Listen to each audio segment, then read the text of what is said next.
നാം തിരിഞ്ഞ് ചെങ്കടൽ വഴിയായി മരുഭൂമിയിലേക്ക് യാത്ര പുറപ്പെട്ടു. നാം ഏറിയ നാൾ സേയീർ പർവ്വതത്തെ ചുറ്റി നടന്നു. പിന്നെ യഹോവ എന്നോട് കൽപ്പിച്ചത്, നിങ്ങൾ ഈ പർവ്വതം ചുറ്റി നടന്നു മതി, വടക്കോട്ട് തിരിവീൻ. ഈ ജനത്തോട് കൽപ്പിക്കേണ്ടത് എന്തെന്നാൽ, സേയിരിൽ കുടിയിരിക്കുന്ന യേശാവിന്റെ മക്കളായ നിങ്ങളുടെ സഹോദരന്മാർ അതിരിൽ കൂടി നിങ്ങൾ കടപ്പാൻ പോകുന്നു. ചില സ്ഥലത്തൂടെ നീ കടക്കാൻ പോകുകയാണ്. എവിടെ കൂടെ കിടക്കുന്നത്? ചില കുടിയിരിപ്പ് ശക്തി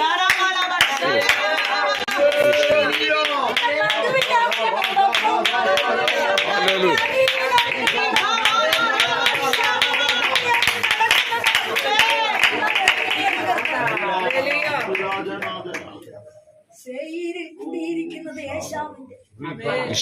ആദ്യം പറഞ്ഞു ചുറ്റി നടന്നത് മതി, യേശാവിന്റെ പർവ്വതം ചുറ്റി നടന്നത് മതി. എന്താ അതിന്റെ അർത്ഥം? ദൈവകൃപ നഷ്ടപ്പെട്ടവന്റെ അവകാശത്തിൽ നീ തുടരുതെന്നാണ്. ദൈവകൃപ നഷ്ടപ്പെട്ടവനാണ് യേശാവ്. അവന്റെ അവകാശം നീ ശ്രദ്ധിക്കേണ്ടതാണ്. അവന്റെ നന്മ നീ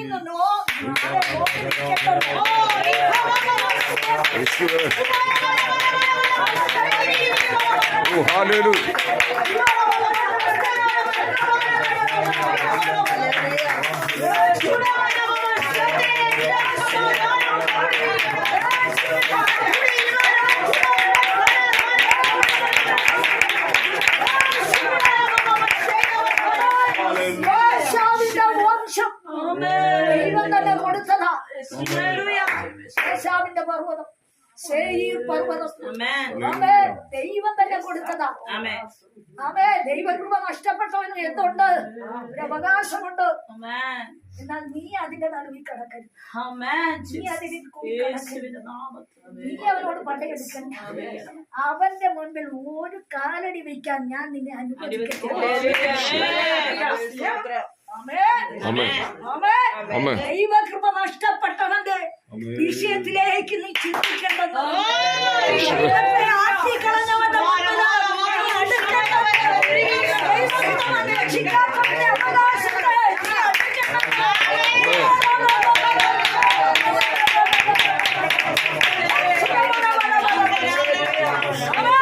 നാളെ കുറച്ച് ചുറ്റിച്ചതാ. എവിടെ? കർത്താവ് കൊണ്ടുവന്നതാ, കർത്താവ് വിളിച്ചു കൊണ്ടുവന്നതാ ദൈവകൃപയിലേക്ക്. പക്ഷെ ഇപ്പൊ ചുറ്റിക്കൊണ്ടിരിക്കുന്ന സേയീർ പർവ്വതത്തില, ദൈവമില്ലാത്തവരുടെ നടുവില, ദൈവഹിതം അന്വേഷിക്കാത്തവരുടെ നടുവില, ദൈവിക വിഷയമായ അനുഭവം ഇല്ലാത്തവരുടെ മുമ്പില. ആമേൻ. അവന്റെ അനുഭവത്തെ നോക്കിയല്ല നീ നടക്കേണ്ടത്.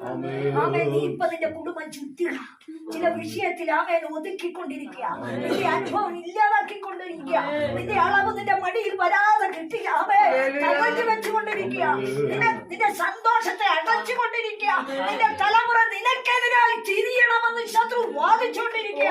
എന്നാൽ ഇന്ന് പകൽക്കാലം പരിശുദ്ധാത്മാവ് പറയുന്നു,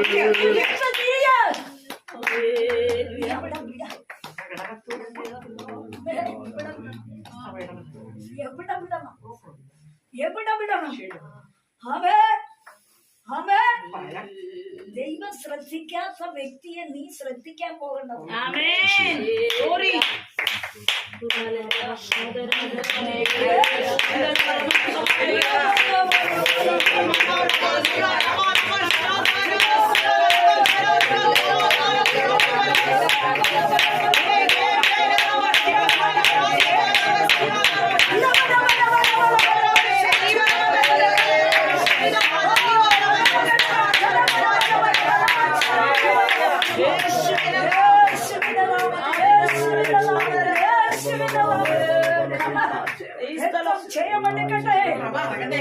നിനക്കെതിരെ പടയെടുത്തവനെ ദൈവം തൊടാൻ പോകും.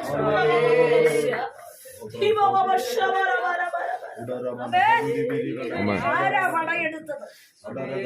നിന്റെ വഴിയടച്ചത് ആരാ? നിന്റെ സന്തോഷം തടഞ്ഞത് ആരാ? നിന്റെ അനുഭവം ഇല്ലാതാക്കിയത് ആരാ? നിന്നെ പൂർണ്ണയാക്കുകയെന്ന് വാദിച്ചത് ആരാ?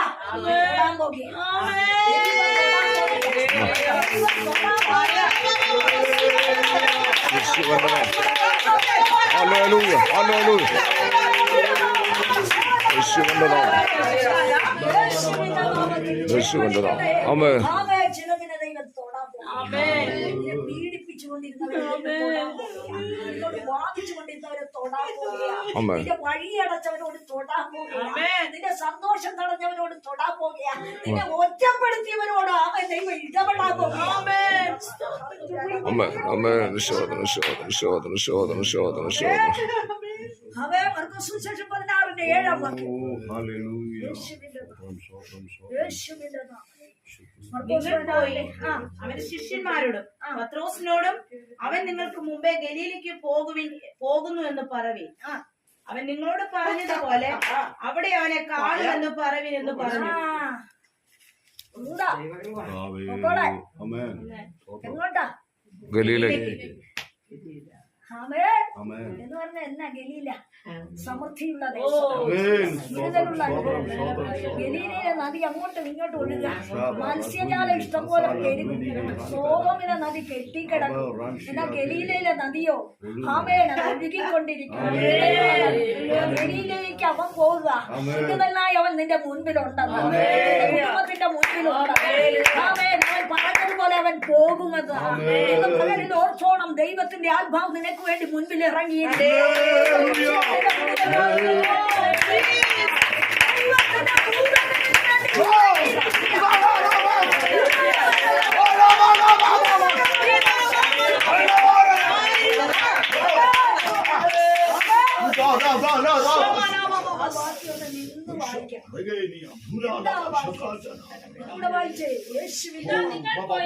അവന്റെ ശിഷ്യന്മാരോടും പത്രോസിനോടും അവൻ നിങ്ങൾക്ക് മുമ്പേ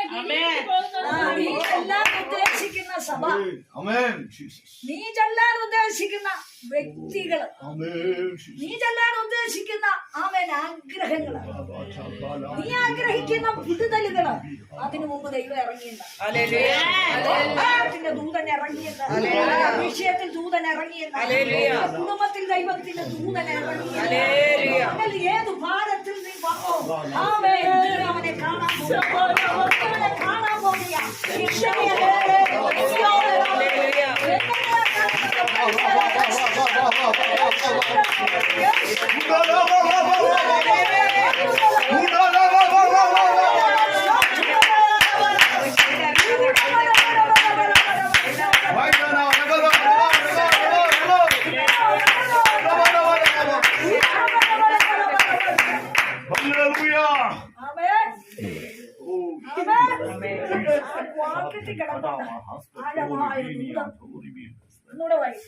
ഇതാ നിങ്ങൾ പോയി അവന്റെ ശിഷ്യന്മാരോടും പത്രോസിനോടും അവൻ നിങ്ങൾക്ക് മുമ്പേ ഗലീലയ്ക്ക് പോകുന്നു എന്ന് പറവി. അവൻ നിങ്ങളോട് പറഞ്ഞതുപോലെ അവിടെ അവനെ കാണുമെന്ന് പറവീനെന്ന് പറഞ്ഞു. തുടങ്ങിയത് എങ്ങനെയാ? ഇതാ കർത്താവ് കാണിക്കുക. എന്നാ നീ എന്താ ആശിച്ച് അത് നടക്കാൻ പോകുന്നു? എന്താ നീ ആഗ്രഹിക്കുന്നത്? ഏത് വിഷയത്തിലാ നിന്റെ ഭാരം നടക്കാൻ പോകുന്നത്? ഇതാ നിങ്ങൾക്ക് മുമ്പേ ഏത് വിഷയമായി ഇവിടെ കയറിയോ അതിന് മുമ്പേ കർത്താവ് ഏത് ആഗ്രഹത്തിൽ ഇവിടെ വന്നു കർത്താവ് വിഷയത്തിന് മറുപടി അവിടെ വെളിപ്പെട്ടിട്ടുണ്ട്. ഇതാ കർത്താവ് പോവുക. ഇതാ നിങ്ങൾ പോയി അവന്റെ ശിഷ്യന്മാരോടും പത്രോസിനോടും. കർത്താവ് പറയുക, അവൻ ദൂതം വെളിപ്പെട്ടത് മറിയമാരോട് പറയുക, നിങ്ങൾ പോണം, അങ്ങോട്ട് പോണം. കറങ്ങി വന്നിരിക്കുന്ന, വേദനപ്പെട്ടിരിക്കുന്ന, സ്തോത്രം നിരാശപ്പെട്ടിരിക്കുന്ന, അയ്യോ കർത്താവ് ഞങ്ങളുടെ കൂടെ ഉണ്ടായിരുന്ന പല കാര്യം പറഞ്ഞില്ലല്ലോ, ചിന്താഭാരത്തിലിരിക്കുന്ന, അലഞ്ഞുപോയ വലഞ്ഞുപോയ ശിഷ്യന്മാർ ഭയന്നിരിക്കുക അവിടെ ഒരു മുറിയിടത്ത്. എന്നാൽ കർത്താവ് സ്തോത്രം അവൻ ദൂതൻ ഇറക്കിയിട്ട് പറയുക, മറിയമാരെ നിങ്ങള് വന്നെന്നെ കണ്ടില്ലേ? നിങ്ങളെ ചെന്ന് പറ. ഒരു നിയോഗം ദൈവം കൽപ്പിക്കാൻ, ഒരു നിയോഗം ആവശ്യമാണ്. സ്തോത്രം. നിയോഗത്തിന് ദൈവം വിളിക്കുക. കൊണ്ടുവന്നിട്ടുണ്ടോ സുവിശേഷകരാ? ദൈവത്തിന്റെ വചനം അറിയിക്കേണ്ടവരാ.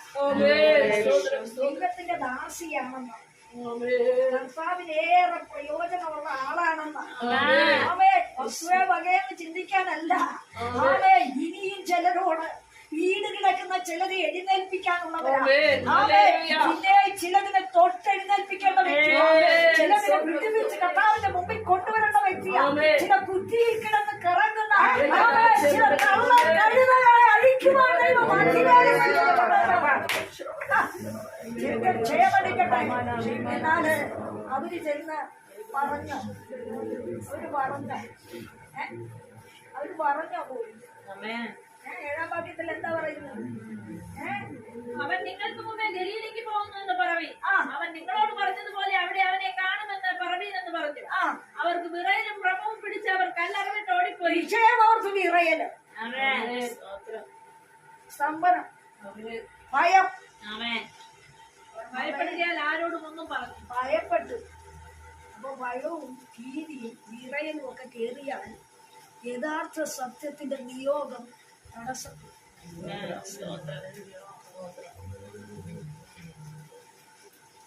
സ്തോത്രം.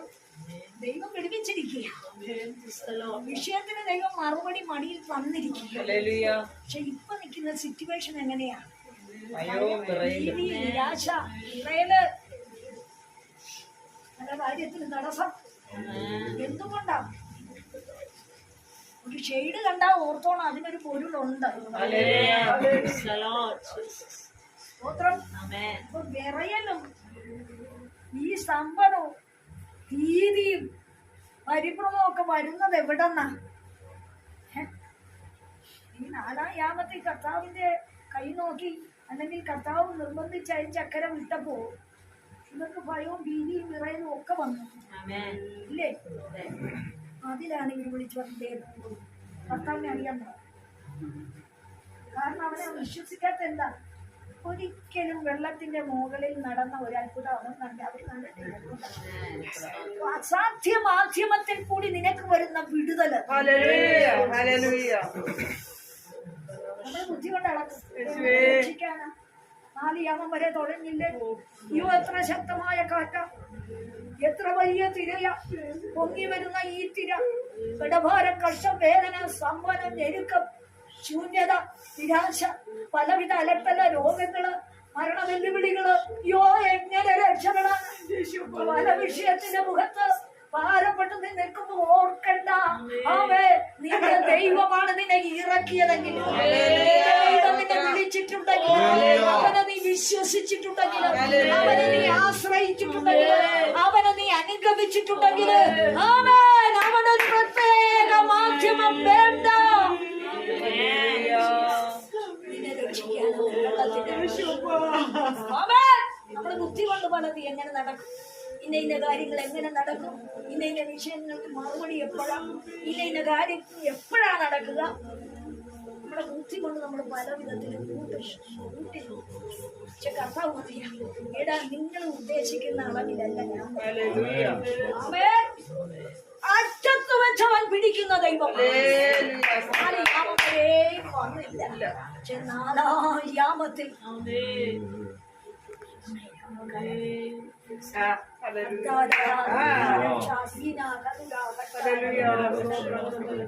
സംഘിപ്പിക്കുന്ന രോഗശക്തികൾ നിന്നെ അലട്ടുന്നു, തടയുന്ന എതിരിന്റെ ശക്തികൾ നിന്നെ പീഡിപ്പിക്കുന്നു. നിന്നെ പാറ്റിക്കളയുവാൻ പോരാടുന്ന ശക്തി ഭ്രാന്തമായ ഒരു അനുഭവത്തിൽ ചിന്താകുലങ്ങളിടുമ്പോ നീ ഭാരപ്പെടണ്ട.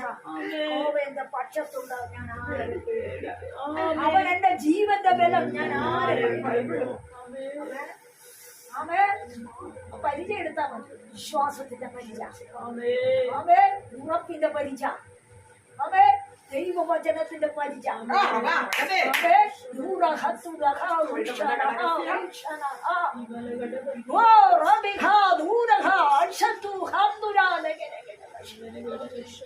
പലവിധ കുരുക്കുകൾ നിന്റെ നേരെ ആഞ്ഞിട്ടതായി,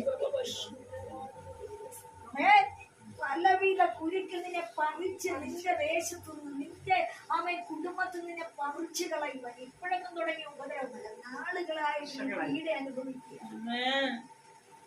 എനിക്ക് ഒന്നും അറിയാൻ പാടില്ല, പക്ഷേ ദൈവാത്മാവ് പറയുന്നു ശക്തമായ കുരുക്ക് നിന്റെ കഴുത്തിന് പോലും കുറുക്കുവാൻ, ഏകാന്ത ജീവിതത്തിൽ നിന്നെ അടിമപ്പെടുത്തുവാൻ, നിന്നെ അധോഗതിയാക്കി നിന്നെ തള്ളിക്കളയുവാൻ,